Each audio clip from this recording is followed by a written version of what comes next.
A real história dessa avó vem de tudo pelo meu neto, e ele me deixou sozinha na rua. O som que domina o ambiente é o tilintar suave de talheres de prata contra a porcelana fina, um murmúrio constante sob a melodia discreta de um piano de cauda.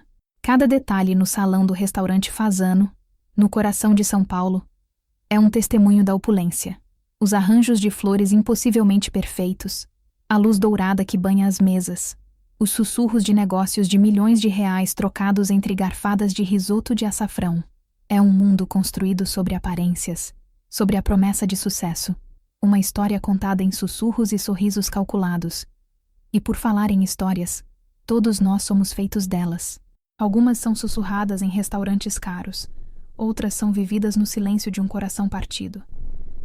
A que vocês estão prestes a ouvir é uma daquelas que nos agarram e não nos soltam, uma prova de que a força mais subestimada do mundo, por vezes, se esconde atrás do rosto mais inesperado.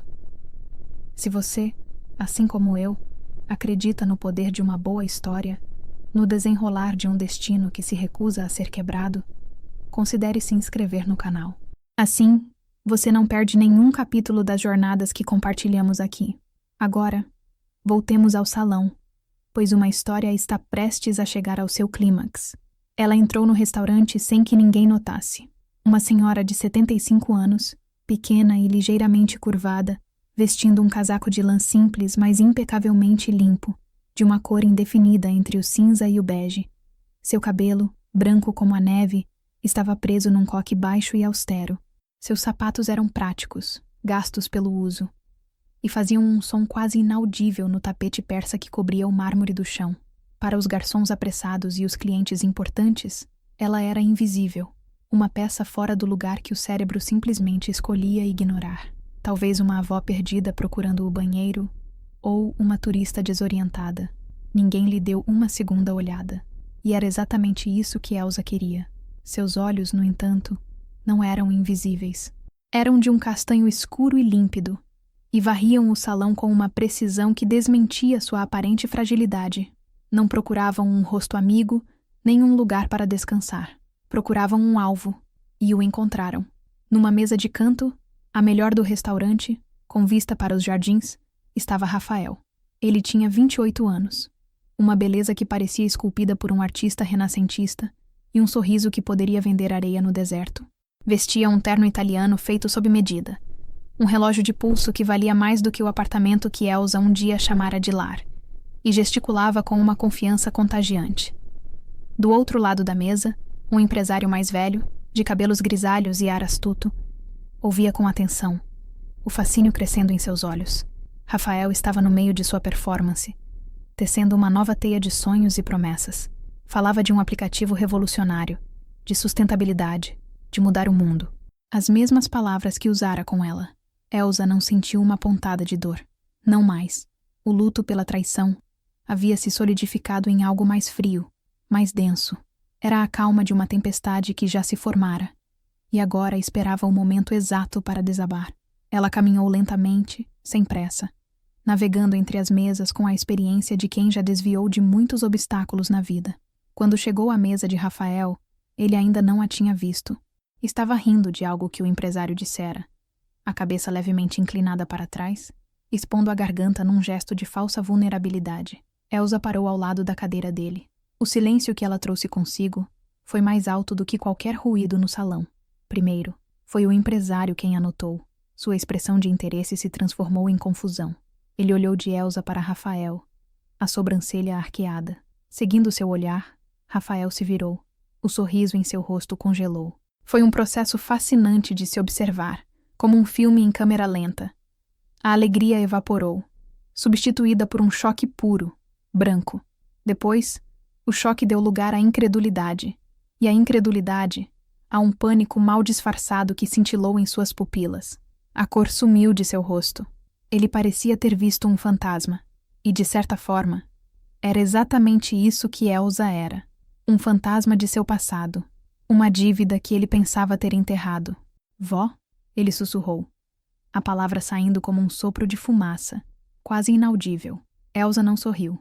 Seu rosto era uma máscara de serenidade impassível. Ela não olhou para o empresário. Não reconheceu a presença de mais ninguém. Seus olhos estavam fixos nos dele. "Olá, meu neto", disse ela. A voz baixa, mas clara e firme, cortando o murmúrio do ambiente. Não havia tremor. Não havia mágoa. Havia apenas uma autoridade tranquila e inabalável. "Eu vejo que você está ocupado, construindo novos sonhos." A ironia na palavra sonhos foi sutil como o fio de uma navalha. Rafael engoliu em seco, o pomo de Adão subindo e descendo. Ele tentou se recompor, forçar um sorriso, mas seus lábios tremeram. "Vó, o que a senhora está fazendo aqui? Como me encontrou?" "Você subestima a sabedoria que vem com a idade, Rafael." Ela respondeu, ainda no mesmo tom calmo. "Você acha que o mundo pertence apenas aos jovens e rápidos. Mas os velhos, nós aprendemos a observar, a esperar e, principalmente, a lembrar." Ela fez uma pequena pausa, deixando as palavras pairarem no ar. "Eu vim buscar o que é meu." O empresário na mesa pigarreou, claramente desconfortável. "Rafael? Quem é esta senhora?" Rafael abriu a boca, mas nenhum som saiu. O que ele poderia dizer? "Esta é a avó que eu deixei na miséria depois que ela vendeu tudo o que tinha para me dar?" Elsa, pela primeira vez, virou-se para o homem. Ela lhe deu um pequeno e cortês aceno de cabeça. "Eu sou Elsa, a primeira investidora do projeto do meu neto." Ela olhou de volta para Rafael, cujo rosto agora era uma tela de pavor. "O investimento inicial, aquele que financiou este terno, este relógio e esta vida que você construiu sobre a ruína da minha. Eu não vim buscar o dinheiro, Rafael. Dinheiro é papel. Eu vim buscar a minha dignidade, e acho que é hora de você começar a pagar sua dívida." Em 2 mesas próximas, um casal jovem e um senhor de aparência distinta levantaram-se discretamente. Eram rostos que Rafael não reconheceu, mas que Elsa conhecia muito bem. Eram outros investidores, outras histórias destruídas. Eles não disseram nada, apenas ficaram de pé, observando. Testemunhas silenciosas. O salão, antes indiferente, agora estava quieto. O pianista havia parado de tocar. Todos os olhos estavam voltados para a mesa de canto, para a velha senhora de casaco cinza e para o jovem cujo mundo de aparências estava se desfazendo, fio por fio. A caçada havia terminado. O acerto de contas estava apenas começando. Há 6 meses, o mundo de Elsa era um apartamento de 2 quartos em Copacabana, no Rio de Janeiro. Não era grande, nem luxuoso. As janelas não davam para o mar, mas para um pátio interno, onde os sons da vida de outras pessoas se misturavam numa sinfonia constante de rádio, conversas e o choro ocasional de um bebê. Mas era o seu mundo. Cada centímetro daquele lugar era impregnado de memória. Ela o comprara com seu marido, Roberto, há mais de 50 anos. O dinheiro viera de décadas de trabalho duro.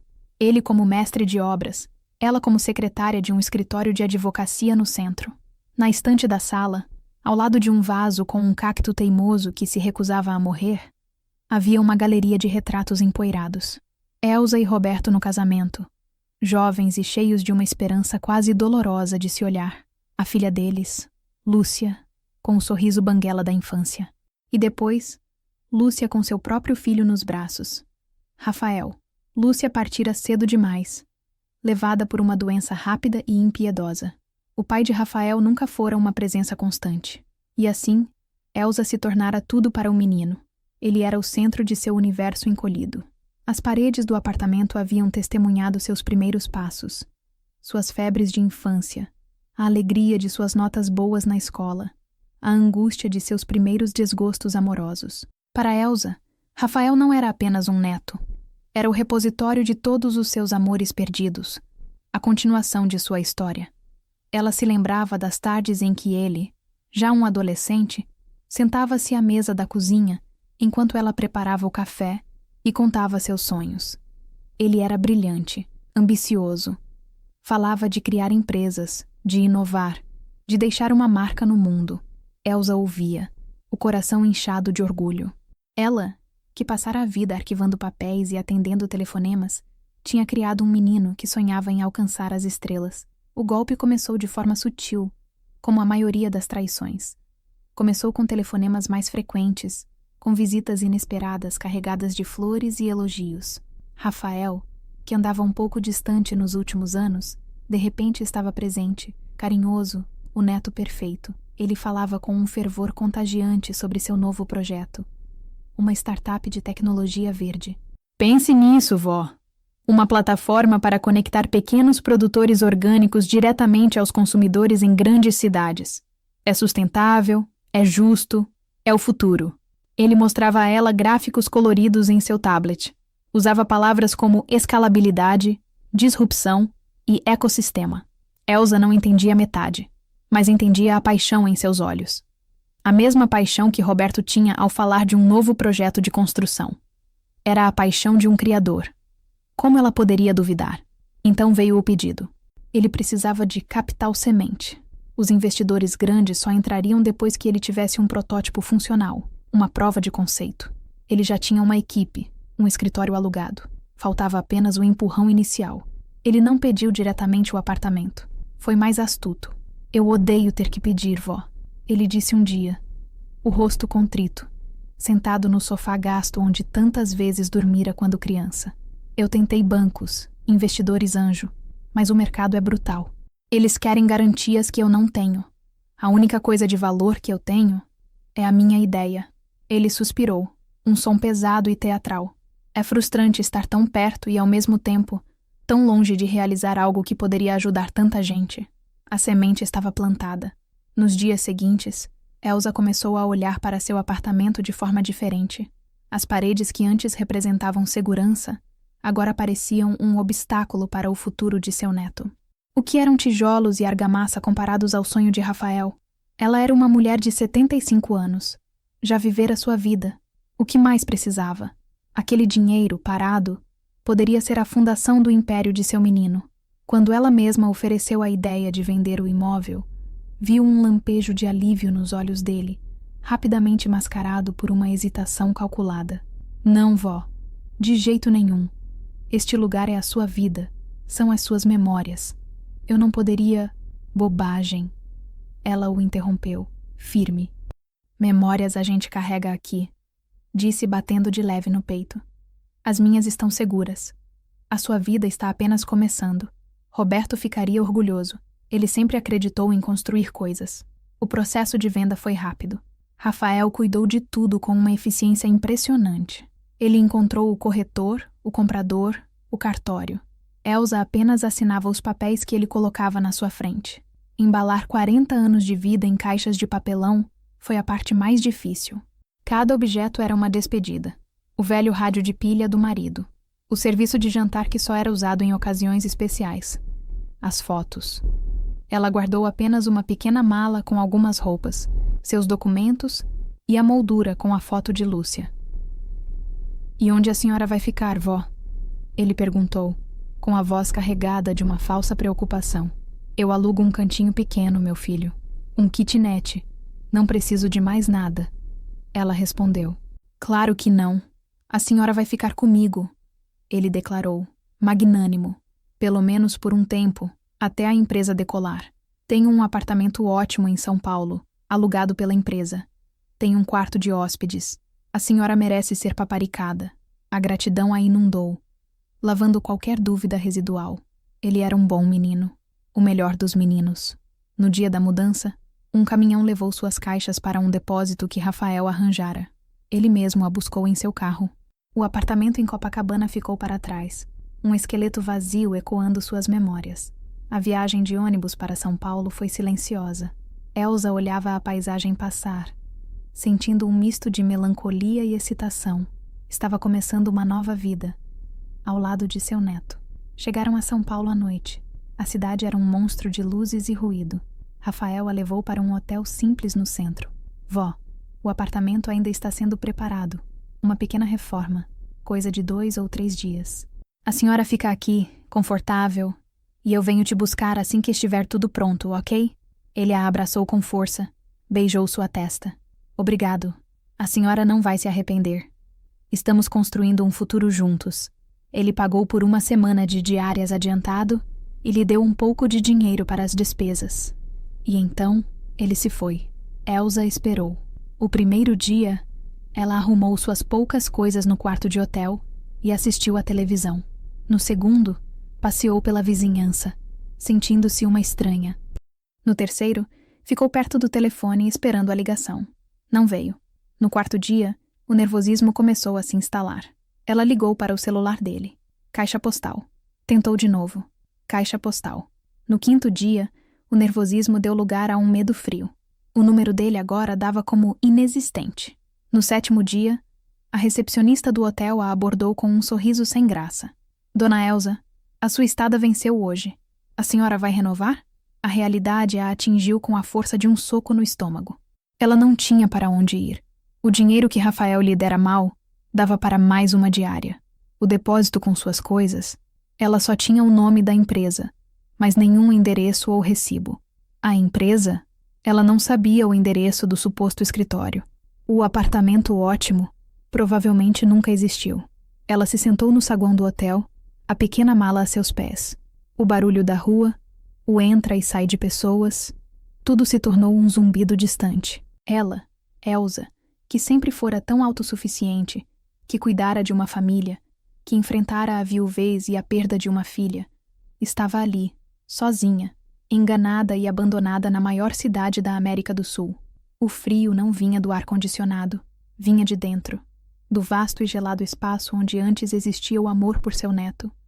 A queda fora completa, e do fundo do poço só havia um caminho a seguir. Para cima. Os primeiros dias foram um borrão de humilhação.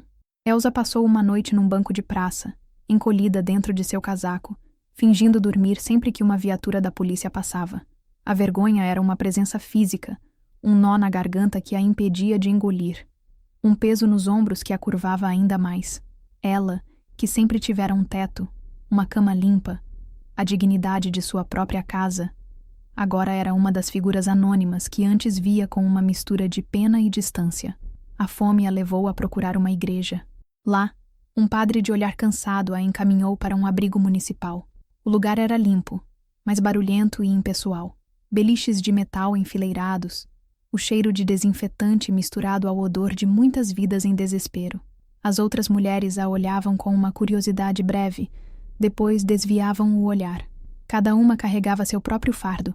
Não havia espaço para o dos outros. Durante uma semana, Elsa funcionou no piloto automático.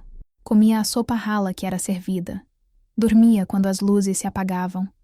Sentava-se durante o dia num banco do pátio interno, o olhar perdido no muro de concreto. O luto era avassalador. Ela não chorava pela casa ou pelo dinheiro. Chorava pela perda de Rafael.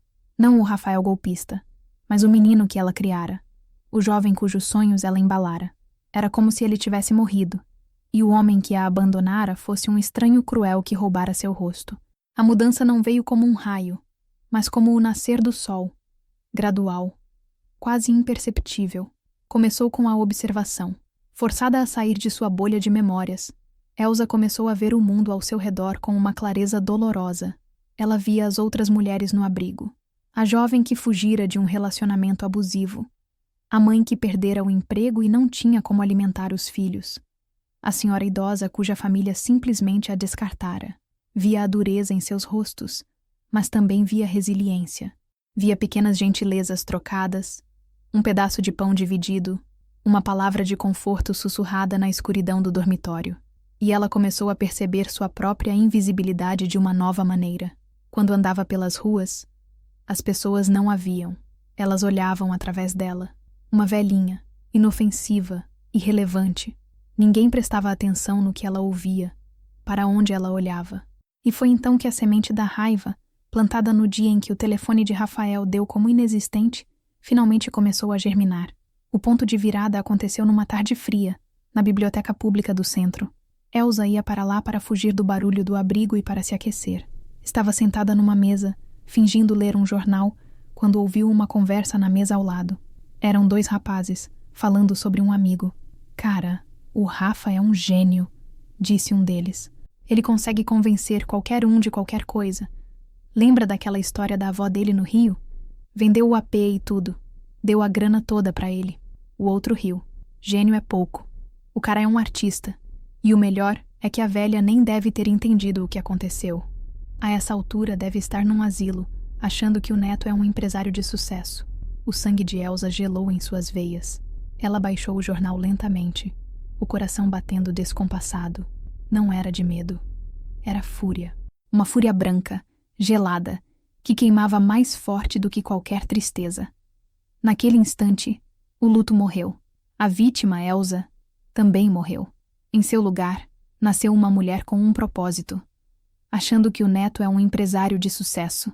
A frase ecoava em sua mente. A condescendência, o desdém. Eles não a viam como uma pessoa. A viam como um objeto, um degrau. A velha, ingênua, senil, descartável. A maior fraqueza de Rafael, ela percebeu, não era sua arrogância ou sua ganância. Era ter subestimado-a. Ele a via como sua avó amorosa e um pouco tola. Ele nunca a vira como Elsa, a mulher que trabalhou 40 anos num escritório de advocacia, que aprendera a ler pessoas e situações nas entrelinhas, que organizara a vida de 3 advogados notoriamente difíceis com uma eficiência silenciosa. A mulher que sabia que a informação era a arma mais poderosa de todas. Ela se levantou da mesa, o corpo ereto pela primeira vez em semanas. Caminhou até a estante de computadores. Sentou-se em frente a uma das máquinas, as mãos ligeiramente trêmulas sobre o teclado.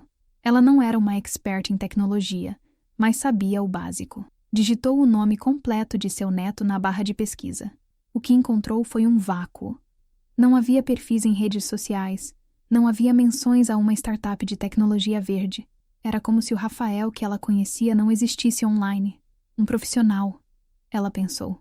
Ele sabia como apagar seus rastros, mas ninguém é um fantasma completo.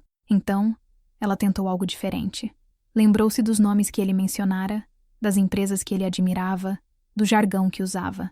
Começou a pesquisar por startups de tecnologia verde, investimento anjo em sustentabilidade, jovens empreendedores São Paulo. Horas se passaram.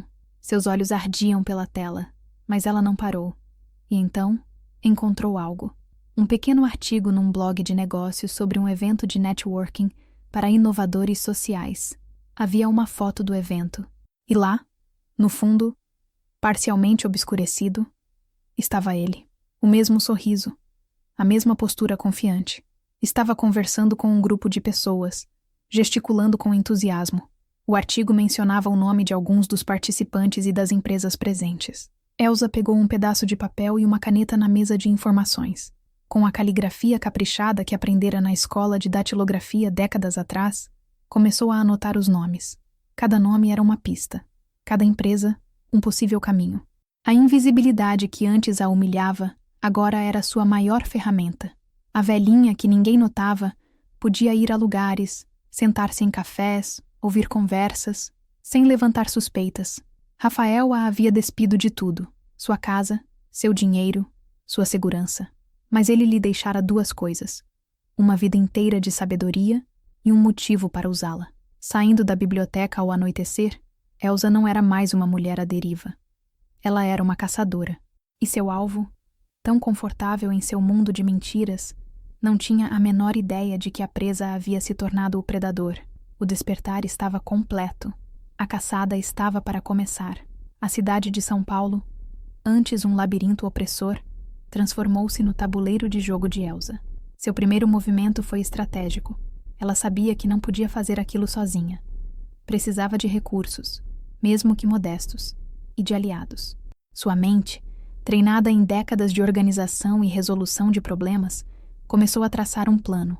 Seu primeiro aliado foi um rosto familiar de seu passado distante. Seu Antônio, o porteiro de seu antigo prédio em Copacabana. Ele estava lá há 30 anos e era uma instituição. Sabia mais sobre a vida dos moradores do que eles mesmos. Elsa usou as poucas moedas que tinha para ligar para a portaria do prédio de um telefone público. Alô, seu Antônio? É a dona Elsa. Houve uma pausa do outro lado da linha, seguida por uma voz calorosa e preocupada. Dona Elsa, pelo amor de Deus, onde a senhora se meteu? Seu neto disse que a senhora tinha ido para uma casa de repouso de luxo no interior, que queria paz e sossego. Fiquei com uma pulga atrás da orelha. Não parecia coisa sua. O coração de Elsa apertou. Ele disse isso? Perguntou, a voz baixa. Disse. E ainda deu uma gratificação para o pessoal aqui do prédio, para cuidarmos das coisas da senhora. Achei estranho. Elsa respirou fundo. Antônio, eu preciso de um favor. Um grande favor. Não estou numa casa de repouso. Estou em São Paulo. E a história é complicada. Ela não precisou dar detalhes. A lealdade de Antônio era a prova de tempo. Ele ouvira Rafael crescer. Vira o amor incondicional de Elsa. Ele sabia quem era o alicerce e quem era a fachada. Diga o que precisa, dona Elsa. O que for. Eu preciso de informações, ela disse. Rafael usou uma empresa de depósito para guardar minhas coisas. Ele deve ter deixado algum papel para trás, algum recibo, no apartamento antes de entregar as chaves. Você viu alguma coisa? Vou dar uma olhada. O apartamento ainda está vazio. O novo proprietário só vem mês que vem. Eu dou um jeito de entrar. Ligo de volta. Enquanto esperava, Elsa ativou o segundo pilar de seu plano, a rede invisível. No abrigo, ela começou a conversar, não sobre seu problema, mas sobre os dos outros. Ela ouvia com uma atenção genuína que ninguém mais oferecia, e em troca de sua escuta, ela fazia pequenos pedidos. Você conhece alguém que trabalha com limpeza em prédios comerciais nos jardins? Seu filho entende de computador, não é? Sabe procurar coisas na internet? As pessoas, gratas por serem vistas e ouvidas, ajudavam. Uma mulher lhe deu o contato da prima que era faxineira num edifício empresarial na Avenida Faria Lima, o coração financeiro da cidade. Outra, cujo filho era um jovem aficionado por tecnologia, conseguiu que o rapaz, Lucas, a encontrasse na biblioteca pública. Lucas era um garoto magro, de óculos e cabelo desgrenhado, que a princípio olhou para Elsa com desconfiança. Mas quando ela, com sua clareza e precisão, explicou o que precisava, não para hackear, mas para encontrar rastros públicos, conexões entre empresas e pessoas a partir dos nomes que ela tinha, o rapaz ficou fascinado. Era um quebra-cabeça.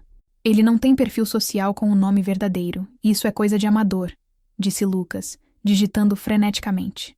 Mas gente assim sempre comete erros. Usam os mesmos e-mails para cadastros diferentes, frequentam os mesmos lugares, têm um padrão. Enquanto Lucas mergulhava no mundo digital, o telefonema de seu Antônio veio. Ele encontrara um envelope amassado no fundo de uma gaveta da cozinha. Dentro, um contrato de locação de um box num depósito self-storage na zona leste de São Paulo. O contrato estava no nome de Rafael. Com o endereço em mãos, Elsa fez a longa viagem de metrô e ônibus. No depósito, uma construção gigantesca e anônima, ela se apresentou na recepção. Boa tarde. Eu sou a avó do Rafael Almeida. Ele alugou um box aqui. Eu vim buscar uns pertences que ele pediu.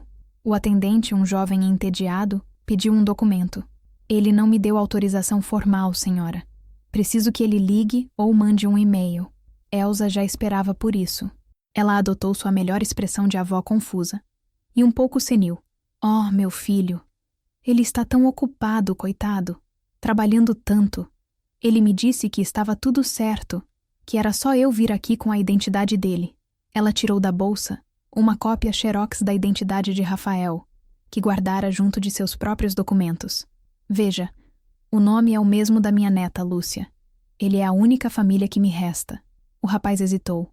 A política era clara, mas a velhinha parecia tão inofensiva. É só para pegar um álbum de fotos. Elsa mentiu, com uma lágrima cuidadosamente ensaiada brilhando no canto do olho. O aniversário de falecimento da minha filha está chegando. Eu só queria ver o rostinho dela. A pequena performance, a menção da filha falecida, a frágil vulnerabilidade. Foi o suficiente. O rapaz cedeu. Tudo bem, senhora. Mas só desta vez. Vou acompanhá-la. O box era pequeno e abarrotado. Lá estavam as caixas de sua vida. Mas Elsa não procurava por seus pertences. Procurava pelos dele. E encontrou. Numa caixa de sapatos escondida sob um monte de documentos velhos, havia extratos bancários, contratos de serviços em nomes de laranjas e, o mais importante, um caderno de anotações. Dentro do caderno, em meio a planos de negócios falsos, havia uma lista de nomes com anotações ao lado. Casal jovem, sonho da casa própria, 80k. Empresário aposentado, medo de perder para a inflação, 250k. Viúva recente, herança, 150k. Eram suas outras vítimas. Seus outros investimentos. Ao lado de cada nome, Havia detalhes pessoais, vulnerabilidades que ele explorara, e, em alguns casos, um endereço ou número de telefone. Ao mesmo tempo, Lucas, o gênio da biblioteca, fazia suas próprias descobertas. Ele cruzou os nomes das empresas do evento de networking com registros públicos e encontrou um padrão. Pequenas empresas de consultoria abertas e fechadas em questão de meses, todas ligadas a um mesmo contador. E através de um fórum online de vítimas de golpes financeiros, ele encontrou uma postagem anônima descrevendo um golpe muito parecido com o que Elsa sofrera, perpetrado por um jovem charmoso chamado Rafa. A postagem era de uma usuária chamada Sofia M.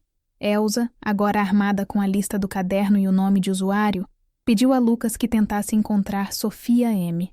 Demorou 2 dias, mas ele conseguiu. Sofia Medeiros, uma jovem designer que, junto com seu noivo Miguel, havia entregado todas as economias do casamento para Rafael, que lhes prometeram um investimento de alto retorno para comprar um apartamento. Elsa os contatou. A primeira ligação foi difícil. Sofia estava desconfiada, envergonhada. Mas quando Elsa começou a falar, descrevendo os métodos de Rafael, as palavras que ele usava, o sorriso, a promessa, o desaparecimento, o muro de desconfiança de Sofia ruiu, e ela começou a chorar. Eles se encontraram num café simples no centro. Sofia e Miguel eram jovens, seus rostos ainda marcados pela incredulidade da traição. Elsa contou sua história, e eles contaram a deles. Eram peças diferentes do mesmo quebra-cabeça cruel. Nós fomos à polícia, disse Miguel, a voz cheia de frustração. Mas eles disseram que era um caso cível, um mau negócio. Disseram que seria quase impossível provar a intenção de enganar. E porque vocês foram sozinhos, disse Elsa, com uma calma que o surpreendeu. Um caso é um mau negócio. Vários casos. É um padrão. É fraude. Ela abriu o caderno de anotações de Rafael sobre a mesa. Os olhos do casal se arregalaram. O que é isso? Perguntou Sofia. É o nosso mapa, respondeu Elsa. É o roteiro de como ele trabalha. E é a lista de nossos futuros aliados. Ele nos caçou um por um, explorando nossa solidão, nossos sonhos. Agora nós vamos caçá-lo, juntos. Naquele café, a caçada solitária de Elsa se transformou numa operação. A avó invisível havia encontrado seu exército. Um exército de corações partidos, agora unidos por um objetivo comum. Não a vingança, mas a justiça. Eles iriam usar a própria arma de Rafael, a informação, para construir uma armadilha da qual ele não poderia escapar. O apartamento de Sofia e Miguel, um pequeno conjugado alugado na Vila Madalena, tornou-se o quartel-general da operação. As paredes, antes decoradas com planos de um casamento que não aconteceria, foram cobertas com um grande mapa de São Paulo, post-its coloridos, fotos impressas por Lucas e linhas de lã conectando nomes, lugares e datas. Parecia a sala de investigação de um filme policial, mas os detetives eram uma senhora de 75 anos, um casal de designers de coração partido e um gênio da computação adolescente que se juntava a eles depois da escola. Com a lista do caderno de Rafael, eles começaram a contatar as outras vítimas. Foi um trabalho delicado e emocional. Elsa era sempre a primeira a falar ao telefone. Sua voz calma e sua própria história de vulnerabilidade quebravam o gelo da vergonha e do isolamento que cada vítima sentia. Alguns desligaram, com medo ou resignação, mas muitos ouviram. E, um a um, se juntaram à causa. Havia o Sr. Valdemar, o empresário aposentado que perdera as economias de uma vida. Havia Clara, a viúva que entregara a herança do marido. Cada história era uma variação do mesmo tema cruel. O plano começou a tomar forma. Eles sabiam que um confronto legal seria longo, caro e incerto. A polícia já os havia desencorajado. O objetivo, então, mudou. Não se tratava de recuperar o dinheiro imediatamente. Tratava-se de desmantelar a operação de Rafael, de quebrar sua ferramenta mais valiosa, sua credibilidade. Eles precisavam expô-lo publicamente, de uma forma tão espetacular que ele nunca mais pudesse enganar ninguém. Lucas, monitorando a atividade online de Rafael através de contas falsas e rastros digitais, fez a descoberta-chave. Rafael estava se preparando para o seu maior golpe até então. Ele estava cortejando um grande investidor, um tubarão do mercado imobiliário chamado Otávio Barros, conhecido por seu faro para novos talentos, e por seu ego imenso. Rafael estava usando um novo nome, Ricardo Bastos, e uma nova empresa de fachada, a Nexus Investimentos. O plano era vender a Otávio a mesma ideia da plataforma de tecnologia verde, mas numa escala muito maior, pedindo um aporte de milhões. Ele vai se encontrar com o Barros para fechar o negócio, disse Lucas, apontando para a tela do computador. Na próxima terça-feira, às 8 da noite, no Fazano. O nome do restaurante pairou no ar, pesado com seu significado de luxo e exclusividade. Perfeito, disse Elsa, seus olhos brilhando com uma luz fria e determinada. Ele se esconde atrás de uma muralha de riqueza e poder. Nós vamos derrubar essa muralha de dentro para fora. O plano, arquitetado principalmente por Elsa com a ajuda da expertise técnica de Lucas e da criatividade de Sofia, era uma obra-prima de simplicidade e guerra psicológica. Não envolveria gritos ou acusações diretas no início. Seria uma performance, um teatro cuidadosamente encenado. Passo 1. A infiltração. Sofia, com suas habilidades de designer, criou um convite falso impecável para um evento de caridade que estaria acontecendo num salão privado do mesmo hotel naquela noite. Isso daria a ela, a Miguel e ao Sr. Valdemar uma desculpa plausível para estarem elegantemente vestidos no local. Eles seriam as testemunhas silenciosas. Passo 2. A semente da dúvida. Miguel, que tinha uma aparência distinta e séria, seria o primeiro a agir.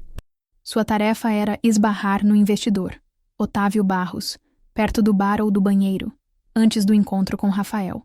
Ele se apresentaria como um consultor financeiro e, numa conversa casual, mencionaria de passagem ter ouvido rumores preocupantes sobre um jovem chamado Ricardo Bastos e sua empresa, Nexus. Não daria detalhes, apenas plantaria uma semente de desconfiança. Provavelmente não é nada, mas neste mercado todo cuidado é pouco. Ele diria antes de se afastar. Passo 3. A evidência digital. Enquanto Rafael estivesse no meio de sua apresentação para Otávio, Lucas, de seu quarto a quilômetros de distância, enviaria um e-mail anônimo para o endereço comercial de Otávio, que ele descobrira. O e-mail conteria um link para um site simples, criado por Sofia, chamado As Vítimas da Nexus. O site seria protegido por senha, e a senha estaria no corpo do e-mail. Dignidade.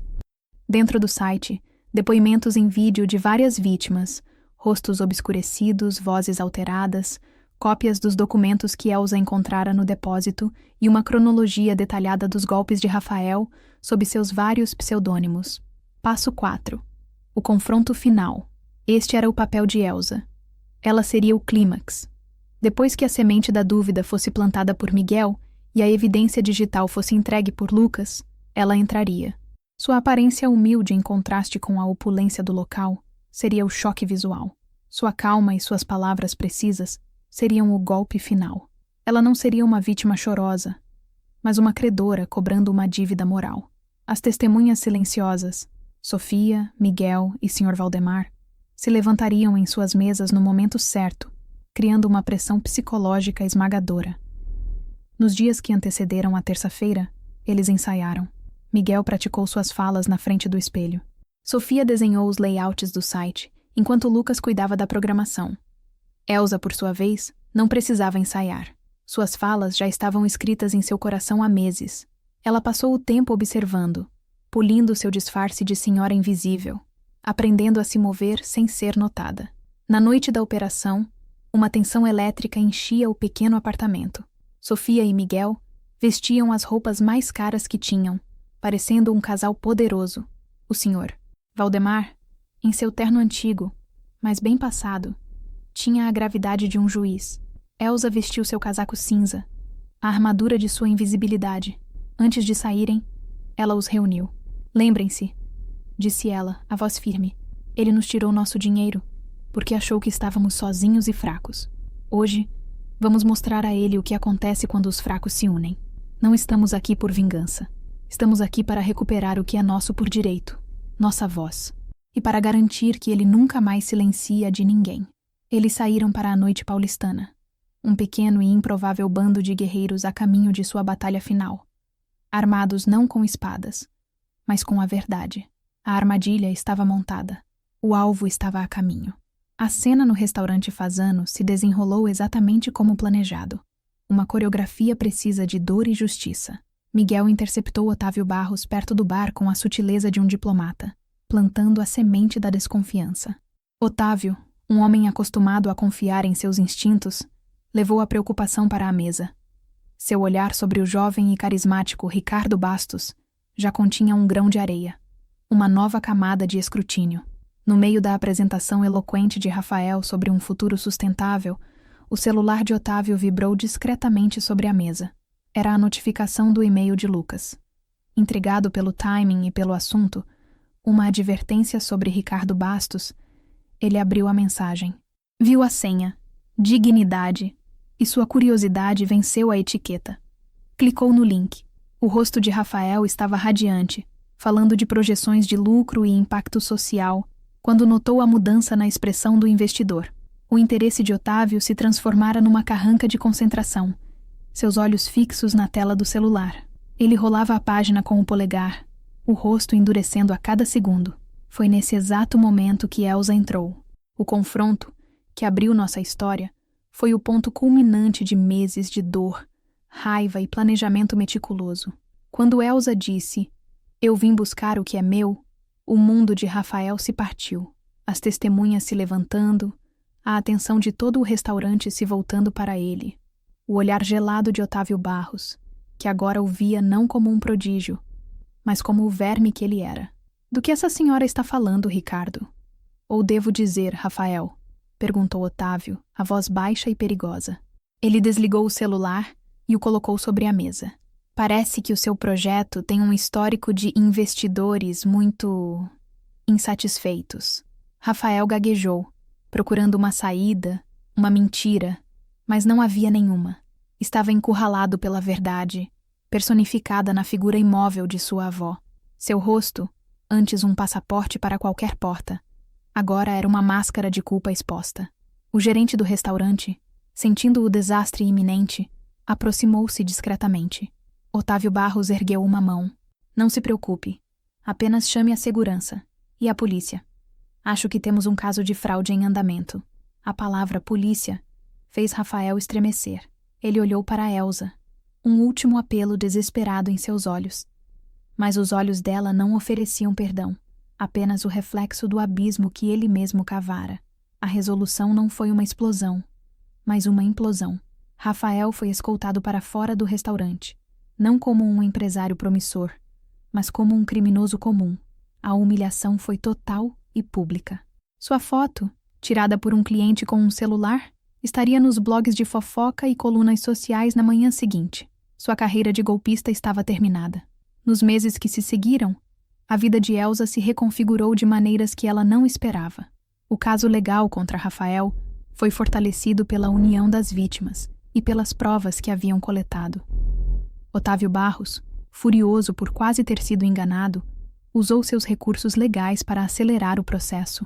A recuperação do dinheiro seria lenta, talvez parcial, mas a justiça estava a caminho. Mais importante, no entanto, foi a comunidade que se formou a partir das cinzas da traição de Rafael. Elsa não voltou para um abrigo.